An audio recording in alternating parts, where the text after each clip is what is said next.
السلام علیکم ورحمۃ اللہ وبرکاتہ. الحمدللہ وكفى وسلام على عباده الذين اصطفى أما بعد. فقد قال النبي صلى الله عليه وسلم: ما تزوج امرأة لعزها لم يزد الله إلا غلا، وما تزوجها لمالها لم يزد الله إلا فقرا. إلى آخر كما قال عليه الصلاة والسلام.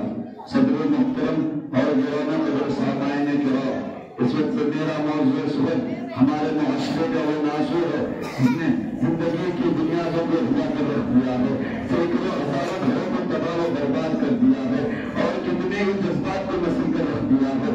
یہ ایک بیماری ہے جسے آپ جہیز کے نام سے یاد کرتے ہیں. میں نے خطبہ کے بعد ایک حدیث شریف پڑھی ہے، اس میں حضور نور محمد عربی صلی اللہ علیہ وسلم کا پاک ارشاد ہے کہ جو شخص عزت حاصل کرنے کے لیے شادی کرے گا تو رب ذوالجلال ایسے سب سکون زندگی کے سوا کچھ نہ دیں گے، اور جو شخص مال کے لالچ میں شادی کرے گا تو اس کو فقر و فاقہ اور تنگ دستی کے سوا کچھ نصیب نہ ہوگا.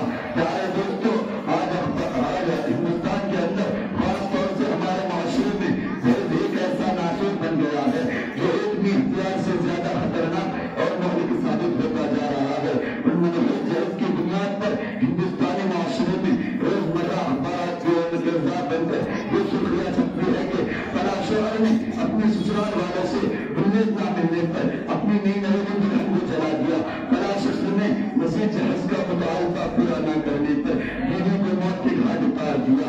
عجب ماجرا ہے حضرات، دیکھیے داماد مانگتا ہے خیرات. دیکھیے پیارے دوستو، اخبارات کی سرخیاں ابھی غیبوں میں ان کے بارے میں نظر آتی تھی، مگر افسوس سب افسوس رفتہ رفتہ ہمارے اسلام معاشرے کے اندر بھی یہ بات ہو چکی ہے.